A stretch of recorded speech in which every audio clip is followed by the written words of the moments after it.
There are a number of topics up for discussion for the national budget for the fiscal year 2013. Tax cuts and increases are a major topic of discussion both on Capitol Hill and Main Street America. One concern, the payroll tax cuts that are set to expire in January. President Barack Obama has not advocated extending the tax, and it's not clear if he will. The Oklahoman's Chris Castile from our Washington Bureau is joining us now. Chris, thanks so much for your time today. Sure, Dave. You've been following this discussion. You spoke with U.S. Representative Tom Cole.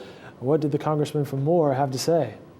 Well, Congressman Cole, who's on the House Budget Committee, believes that they will ultimately just let this tax break lapse. That is, they're going to let the Social Security tax, what's called the payroll tax, go back to what it was in 2010, which is 6.2% of your paycheck. And for the last couple of years, at the president's insistence, they cut that down to 4.2%, and that's the money that goes into Social Security. And they did not, let that tax, that loss of revenue impact the Social Security Trust Fund. What they did was they took money, almost $100 billion a year for the last 2 years, and general fund money, the money they use for everything else, the borrowed money, and put it into the Social Security Trust Fund to keep that whole. But it's an expensive proposition, and there's just, given everything else facing them right now with really high deficits and debt and all these other expiring tax breaks, there's really been little discussion about extending this again. So Chris, what happens next, and how does this potentially affect all of us as taxpayers?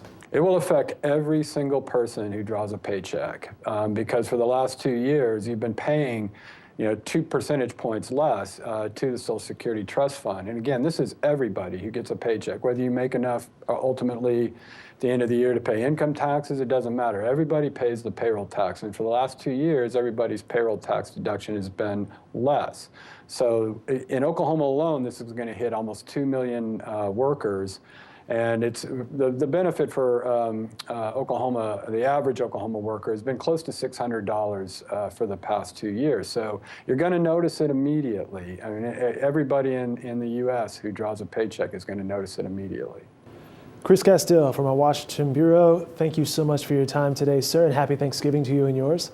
Same to you, Dave. Thanks so much. And you can read more of Chris on this topic in the Oklahoman and online at newsok.com.